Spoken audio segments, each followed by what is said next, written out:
أغلى 7 مواد غذائية في العالم. في المركز السابع الزعفران. يبلغ سعر الكيلوغرام الواحد من الزعفران نحو 3000 دولار، ولإنتاج جرام واحد من هذا الزعفران تحتاج إلى 150 زهرة، وتغطي إيران نسبة 95% من حاجة السوق العالمية منه. في المركز السادس بطيخ دينسوكي. يتم زراعة هذا البطيخ حصريا في اليابان فقط، وتنتج منه 100 حبة في العام الواحد.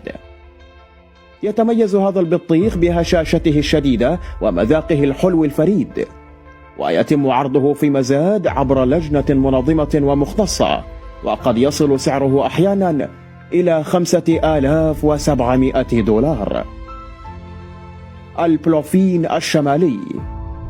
غالبا ما يستخدم هذا النوع من السمك في السوشيمي والسوشي، وبالرغم من أنها مهددة بالانقراض إلا أنها قد بيعت في مزاد علني بطوكيو مطلع العام سمكة منها وزنها 278 كيلوغراما، وقد بيعت ب3.1 مليون دولار.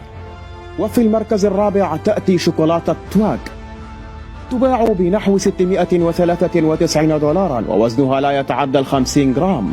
تحتوي على نسبة 77% من الكاكاو الصافي الذي ينشأ في الإكوادور ويحتاج ل3 سنوات لينضج. يوجد بداخلها واحدة من حبوب كاكاو ناشيونال، وهو نوع من الحبوب المهدد بالانقراض. وفي المركز الثالث الكافيار الماسي.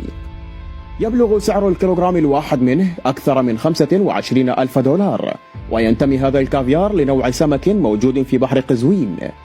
وفي المركز الثاني شاي دا هانغ باو. يتميز بحلاوة قوية ومذاق خشبي مميز، وينمو فقط في منطقة وي الجبلية في الصين. في عام 2002 دفع أحد جامعي المقتنيات الثمينة مبلغ 28,000 دولار ل20 جراما فقط من هذا الشاي، وبالرغم من ذلك توقف إنتاجه في عام 2005. وفي المركز الأول أوراق الذهب. هي قابلة للأكل مثل معادن الكالسيوم والحديد، وتستخدم في التزيين مثل كؤوس الشامبانيا والحلويات.